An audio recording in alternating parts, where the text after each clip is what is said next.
Hey guys, welcome back to another episode of the OT Lifestyle Movement. I'm Rhiannon Crisp, occupational therapist, personal trainer, and founder of OTLifestyleMovement.com. For all the greenies, the wildlife warriors, the earth-loving OTs out there, this episode is for you. Today, we are diving deep into nature. We're talking about how you can incorporate it into your therapy and the evidence that supports your work in this area. We are speaking with Brownwyn Paynter.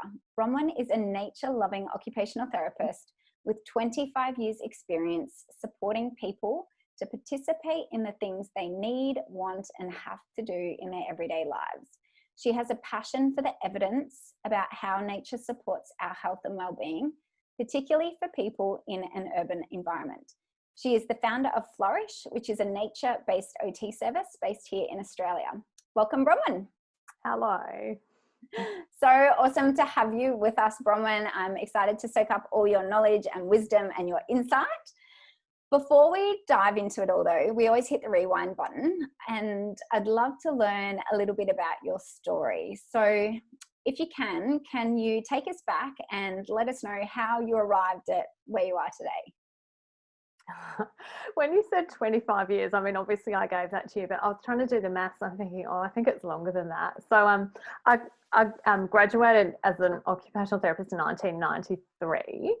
And so I studied at the University of South Australia with Anne Wilcock as the head of school. And, I've really returned to her writings in the last sort of 3 or 4 years. And I love it because it just affirms the kind of OT that I am and how I work in OT. So I like to say that I've never worked in the health system. So I'm a health professional that's never worked in the health system, which I really love. So I've worked predominantly in the employment sector, working for large employers, and my passion in that area is creating healthy, safe, engaging work that's good for people. So in our culture, paid employment is highly valued, and I think that occupational therapists have an enormous amount to add to making work good for people. And equally, when things go wrong and there's workplace injury or, illness that impacts people's ability to work, then, we're in a great position to support them to continue to engage with work. So I've worked for a lot of years I started with the Commonwealth Rehabilitation Service, which, I know many OTs have started there in the world of work. Worked for Victoria Police for a couple of years, which was kind of overwhelmingly challenging, working with people with significant things that impact their ability to work and be healthy and safe at work. And then I worked for 15 years on and off for an electricity distributor in New South Wales. So I've worked in 3 states, in sort of capital cities and regional areas. And so this role with the electricity distributor was pretty much my dream job, really, and saw my work evolve from just kind of the basic injury management in the workplace to expanding more into work health safety, preventing injury, and also workplace wellbeing. So over a period of years, we developed a health team and really embedded ourselves in the structure of the organisation, so that each region had a safety advisor, a health advisor, and a team of people supporting the network. And so that was a place where we could be really creative and innovative and had funding to, do a lot of things that really made a difference to people's lives. I have had one public sector job for a short period of time in our mental health directorate in South Australia. And then I still have a job now as well as my business. So I've worked for quite a few years for a community pharmacy organisation where I manage work health safety, return to work and wellbeing. But none of that is about nature, really. I try and weave it in where I can. But, the nature side of things happened for me probably around 2017, where I got to a point where I really just wanted more in my work. I still love the work that I do in sort of corporate settings, but just for me and me in my work, I wanted things that lit me up and that helped me feel good. So I was actually really depressed at the time, to be honest. I don't like to use the term burnout. I don't know why, but I just don't like it. So, but honestly, I was actually just really depressed and quite anxious and struggling with just always feeling like there's more to do in my work. And I kind of just, I wanted to spend more time outside. I was working full time, and especially in winter, that whole thing where you leave work in the dark and you get home in the dark and you don't leave the office. It's sort of like, I don't think this is how I want to spend my time. So I resigned from my job, and I will say what I just said to you before. So I was kind of in this place also where I was really questioning how OT I was, and questioning my OT-ness and whether I was really doing this occupational therapy thing properly, So like I'd worked for almost 20 years, but I still felt like I was trying to work that side of it out. And I had people in the workplace sort of question that, like, directly question me. Well, like, this is not occupational therapy. Like, I can do this as a human resources advisor. And I'm like, well, yeah, like it might look the same, but it's not. But that actually really, that kind of feedback from other people then turned into my self-talk about, like, maybe I'm not an OT. And so I went to work for Brownwyn Paynter, who is still the president of the World Federation of Occupational Therapists, because I thought, if anyone can, show me how to be an OT, surely this is my place. And it was really challenging. It was really challenging because I'd sort of been in this world of employment for a very long time. And then now this was a more clinical setting. And, I wanted to be there and I wanted to be around other OTs. And I learned a lot, but probably the most valuable thing that I learned was that I had a certain perspective about occupational therapy and what we can offer to not just individuals, but to organisations and communities and populations, and that actually was where I was most comfortable working.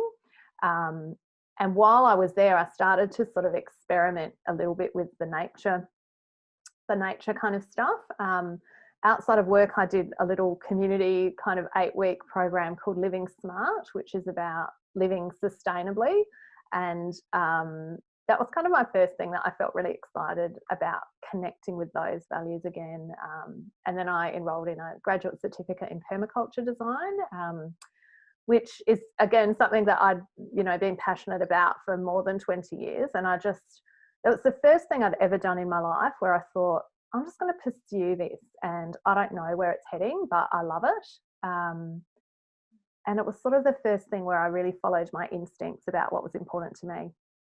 And during that, I came across this thing, nature and forest therapy guiding. And so I did some training with an American association in that. And then started working, like, it was actually really transformational, the training, just spending time in kind of deep nature connection in a really evidence-based kind of deliberate model.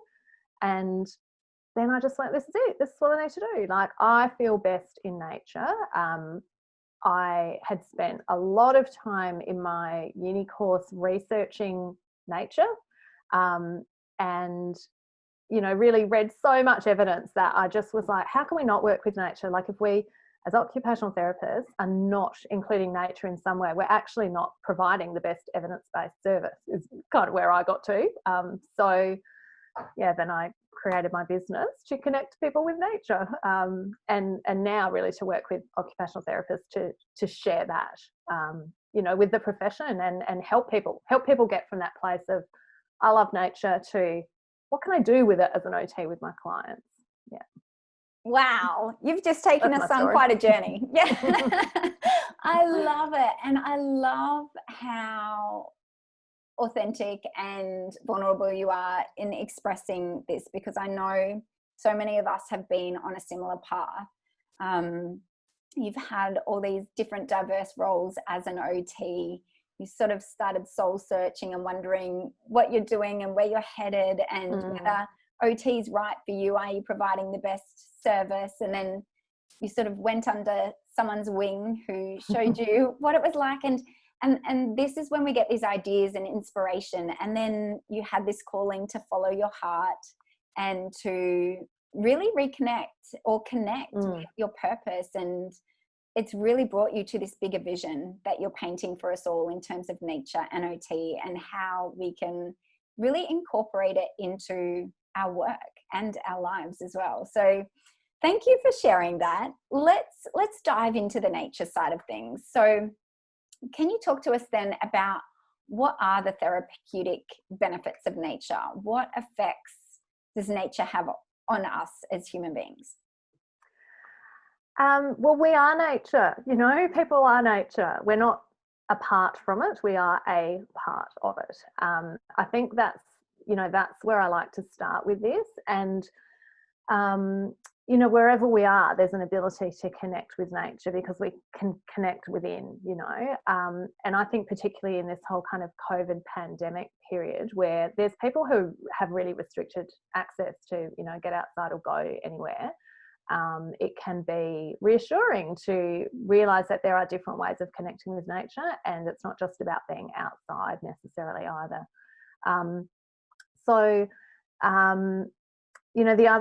The other thing I like to share is the theory of biophilia, which is, occupational therapists, we believe that meaningful, purposeful engagement in occupation is critical to people's health and well-being. And biophilia is sort of a theory that we can layer that with, which is that humans are innately attracted to natural living things. And the biophilia theory talks about human evolution, really, that, we've evolved through thousands and thousands of years in nature and with nature. And so our bodies respond to nature, and it's been a survival mechanism. We need to know how to notice the weather, keep safe, know what plants are safe to eat, to respond to to understand animals, to read kind of bird language, to learn about our environment through observation, and being connected through our senses.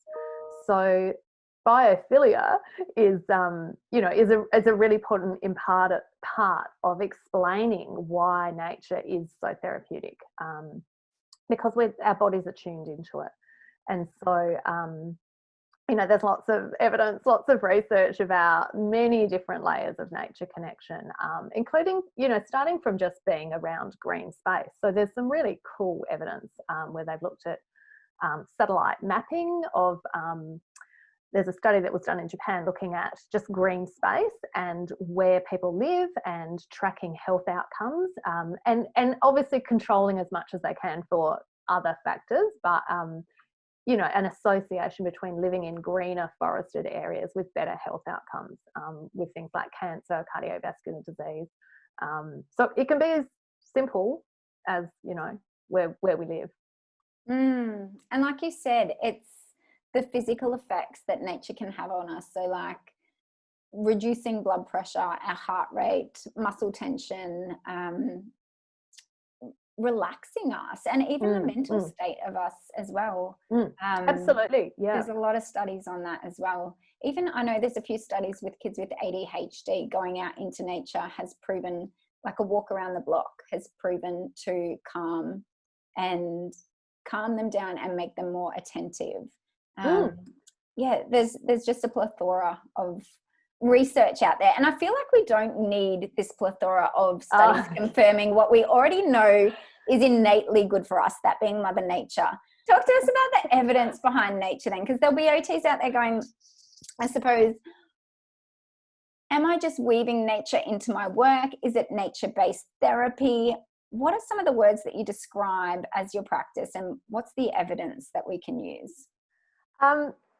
There is so much evidence, and you're right. It's like so many things, and so much of the work that we do is like, it's just so obvious. It's the same, you know, when I work in work health safety and people say to me, but it's just common sense. I'm like, it's not common sense, you know, like it's also for me about building our own belief, and you know, it's that whole art and science of occupational therapy. Like, it is a science, and you know, for me, this is just my process, but I've certainly found this, you know, applies to a lot of other OTs, is I really needed to be certain of the evidence, just to build my own confidence. Like, it may or may not have looked any different in terms of what I was doing, but to build my confidence and my belief and my ability to talk about it and use the language.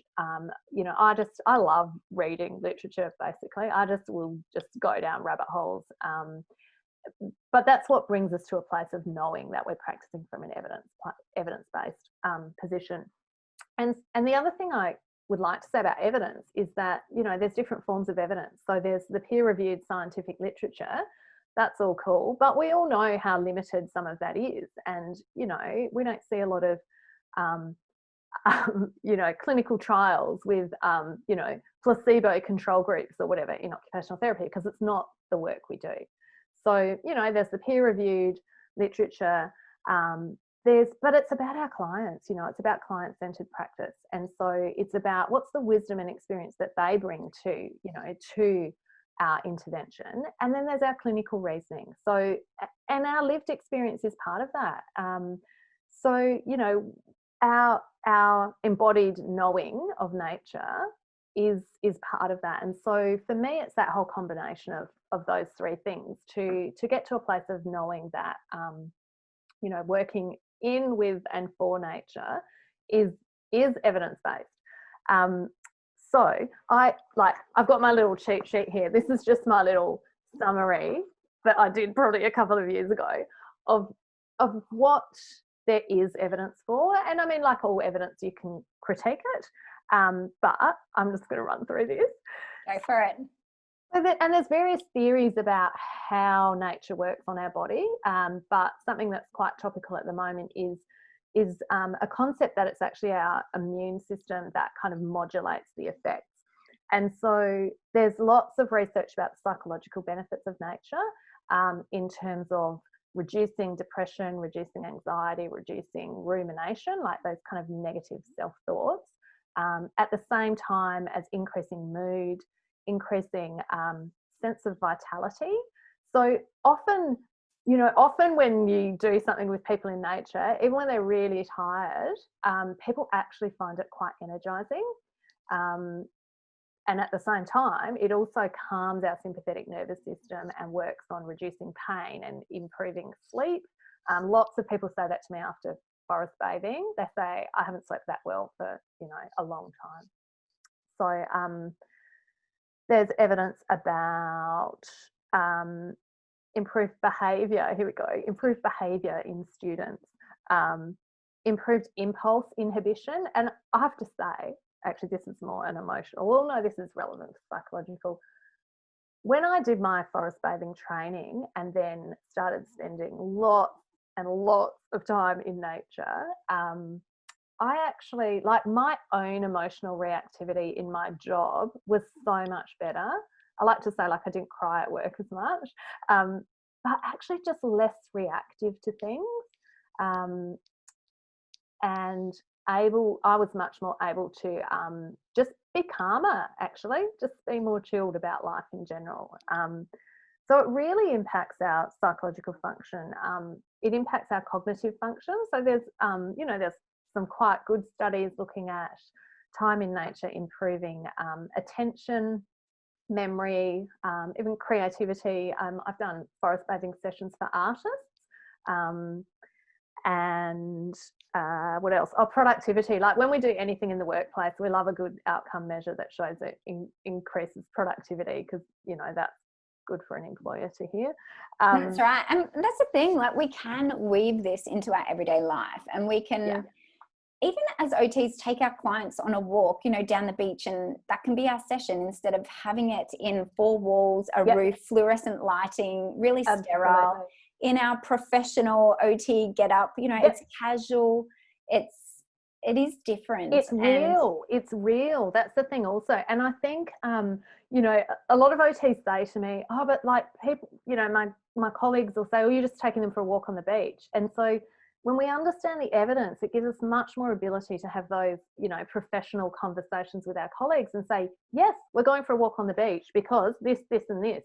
And, you know, I can help the person calm down, and then we can have a much better problem solving session about, you know, what's going on in their daily life, because they're just better able to think. Absolutely. So, yeah, that's kind of the value of the evidence for me. Yeah. And so my perspective, I work with kids on the autism spectrum, and I find if I try and sit a kid down inside to do something that they don't really enjoy, whereas if I take them outside in nature and we do an activity that is more meaningful out there, and we're still working on the same thing, let's say self-regulation or attention or whatever that thing is that we're working on, I'm going to get much better, much more meaningful results outside than I am inside. And again, it is what's meaningful to the client. So depending on what works for them, but I do definitely find that I kick more goals outside than I do inside. Yeah. And I think the something else, you know, that's somewhat unique to nature is that it's always different, and we can't control every aspect of it. And so, you know, one of the things that we're all working with people on is the ability to cope with change, to, you know, adapt. And so when we're outside, there's unpredictability, and, you know, and that provides opportunity to practice those skills and reflect on those skills. I told a story this morning I had a group call this morning about, on my last forest bathing training, we were all set up for, like, we have this little tea ceremony in it, and we're all sitting there, and then these two dogs came, just ran through the whole thing, licked all the teacups, ate the snacks, and it's just like, oh, that's different. Were they wild dingoes? No. No, they were just dogs roaming the neighbourhood. But, you know, unpredictable things happen, and that's life too. You know, I've had people reflect in sessions. I ran a session once, and there was this terrible traffic noise. Like, there was this big construction thing happening, and it was so loud, and I felt like the whole thing was just going to be a disaster. But someone in the group said, you know what, this is what life's like. There's a lot of noise, and this is really good for me to practice my ability to, like, be calm and slow amongst the noise. And I just was like, oh, that's such a great metaphor. It's so true. We get to see, and this is what I am all about, is assessing and intervening in the real life context of the client's day-to-day life. We can take them into a clinic and see how they respond, but we cannot replicate the real life environment.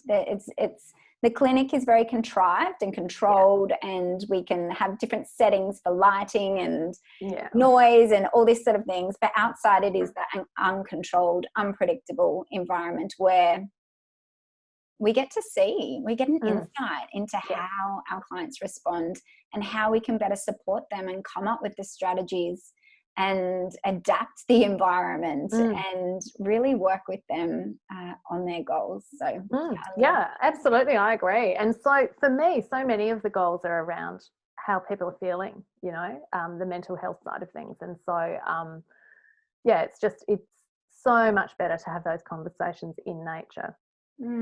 Okay, so what are some of the practical ways OTs can go about running their sessions outside? Let's get some practical tips. I want to talk to you about telehealth ways. So OTs are doing really amazing things. So, like, I've talked to almost 150 OTs around the world who are really passionate about nature and doing lots of different things. And so, you know, some of the things that I see, and some of the things that there's certainly literature about, is you know, gardening, horticulture. There's, you know, OTs running community programs, intergenerational gardening programs. Like, there's a group in England, Social and Therapeutic Horticulture, which is an OT group in palliative care. I'm actually really passionate about palliative care, and I think at the end of a person's life, often their environments get so restricted, and so any ability to connect with nature in that setting, I think, is really powerful. And it can be, it can be bringing nature indoors as well. And this is something that I'm sort of talking about at the moment with people with, reduced ability to get out, is how do we connect with nature inside? How do we change the environment? How do we, biophilic design inside? What colours do we use? What materials? What images? What smells? What textures? There's all these different layers of nature, if you like, from inside to like views out of a window. Talking this morning about, people that just never open their curtains. Like, is there a way to connect visually? And then there's, kind of intentional use of nature, which is things like gardening. So like getting involved, collaborating with community gardens as a setting. So I was talking with an OT a couple of weeks ago, talking about renting a plot in a community garden. So you can, a lot of community gardens will have a garden bed that you can pay to, kind of rent, and then using that as a space to take clients and have a, kind of a growing based activity, occupation, harvesting food, sharing food. So gardening, there's lots of walking happens. Lots of OTs love walking, bush walking, running. So green exercise, is another occupation that there's lots of evidence about. So can I just stop you for that 1 minute? How would OTs incorporate this in their session? Would they, if it's a talking based session, I suppose they can talk with the client as they go for a walk. What are some other ideas? Is that what you mean? Yeah. Walk and talk. Yeah. Yeah. Walk and talk. When I first started doing work with people outside, that was a conversation I had with another OT about, when there's a challenging conversation to have with a client, then, let's do it in nature. Let's go to the park. Let's do the session in the park.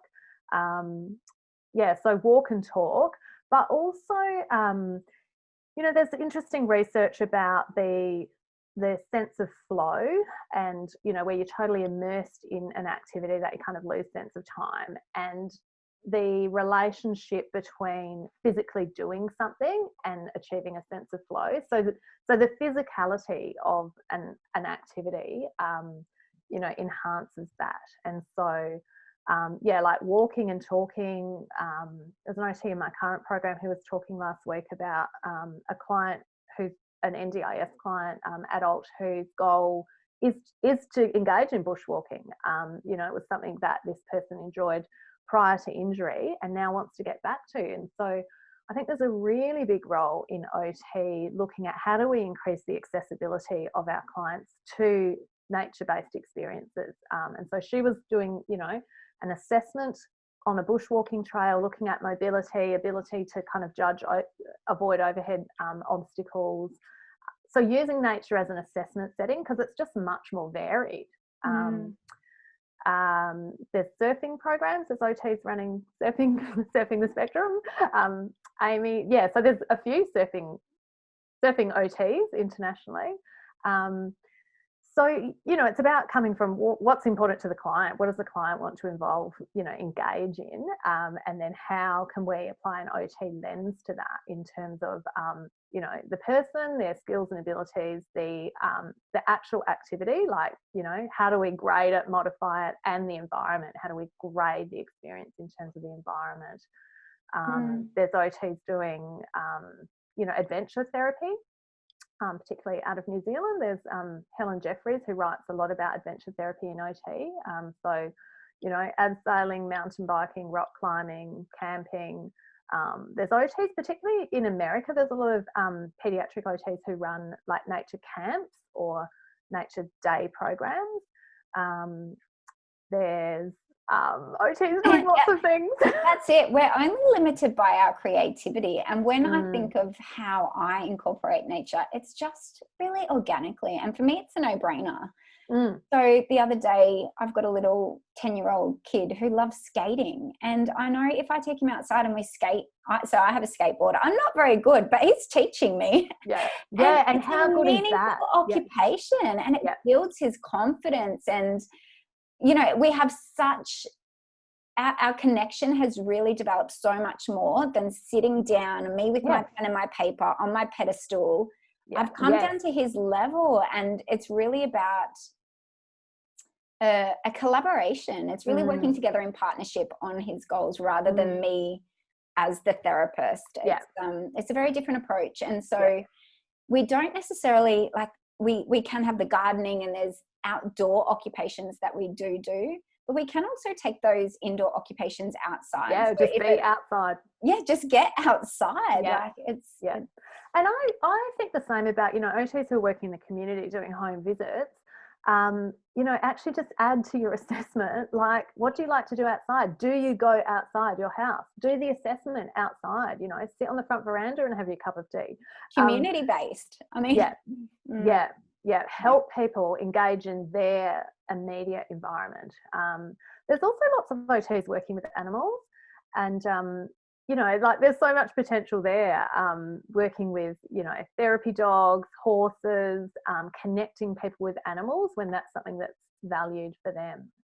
So, you know, it sort of comes back to, like, how do you define nature as well? You know, working with nature is working in lots of different ways. Yeah, absolutely. So I think for the OTs who are thinking, you know, I can't, like, bushfires, I don't know camping, I don't fish, you know, all these, I suppose, things that come to mind. Yeah. You know, literally, it can just be as simple as just stepping outside the office and sitting outside in the sunshine under a tree, taking the shoes off, planting your feet in the ground, and holding your session outside, going for a walk, meeting somewhere different. And also, I'm really passionate about sustainable living, and this is the whole permaculture thing. And I think if there's an ability for us to incorporate that into our work, into our workplaces, you know, it's not just what can we take from nature, how can we use nature therapeutically, it's how do we partner with nature, and where's the reciprocal relationship. So what are we doing in our practice to support nature, to support the planet? And so there's so many avenues for that. Like, the World Federation of OT has a statement on sustainability. Like, there's some great resources. The World Federation Bulletin, which was just published in June, I think, is an issue focusing on sustainability. And so, you know, we can have a role in that. Like, we are influential, you know, it's that whole power structure, whether we like it or not, you know, and as much as we try and collaborate and co-create, we do have a power relationship. And, you know, I think it's about leading in that as well. And so we can't just take from nature, because we're already taking more than it can support, like, the population of the earth. Like, the growth that happens is unsustainable. So when, you know, I think there's a big part in thinking about how can we reciprocate. And there's really great evidence that supporting people to develop an emotional connection with nature influences their conservation values. And so, you know, heaven knows the planet needs saving. So if we can do some of that along the way. You are speaking to my soul, Brownwyn Paynter. I am loving what you're saying. And that's it. Mama Nature just gives, provides. How can we give back to her? How can we give back to this beautiful earth that we are so privileged to live on, and support it, you know, for generations to come, and therefore have this ripple effect? There's sorry. I know, we're so excited. We could jam on this for days. There are some papers that were published in the Journal of Occupational Science quite a few years ago, but they talk about a concept called ecopatient, as in ecologically sustainable occupation. And I have this PowerPoint slide that I use, and it's about how we need nature for our health and well-being. So human occupation, this is sort of about climate change as well. So climate change is the result of human occupation. So the way that humans have lived on the planet in the last 200 or 300 years has got us to where we are now, which is not a good place in terms of climate change. So this is from Woofit as well. So like climate change is the result of human occupation, and then climate change is a massive health issue. And so, you know, we've damaged the planet's damaging us, then we're sick, and then we can't, you know, it's just this cycle of spiraling down. Whereas if we can reconsider our occupations, the way we live on a daily basis, the industries that we have, you know, the movement of food across the world, like COVID has really helped us focus on this. If we can live, if we can engage in occupations that are sustainable, then we actually can reverse climate change and human health improves. And, you know, and we are the experts in occupation. Yeah, that's what we say. So how can we influence more sustainable occupation? And I could go off on a whole tangent now, but I've actually written a blog post on this, and I haven't published it yet. But it's absolutely it's our everyday occupations that can ultimately change the world. Absolutely. And so we have such an incredibly important jobs as occupational therapists to be working with people, not only on an individual level, but also on a community level, on a global level. We have so much potential, and I really feel like it's untouched. Like I feel like there is so much more work for us to do. And I'm loving that we're all getting together and sharing our ideas. We're collaborating more. And I'm excited to see where this takes us, because I really do believe like the best is yet to come. I believe we can turn a lot of things around, and it is through us that we can change the world one occupation at a time. Oh, I like that. That's a hashtagger. So I might start to wrap it up now. I know we could speak forever, but let's head to the 3 rapid fire questions. Oh, I have to get my answers. Hang on. Okay, go. Was there anything else you wanted to add? Oh, so much. No, I think I'm really passionate about OT scope of practice, and I'm all about connecting people.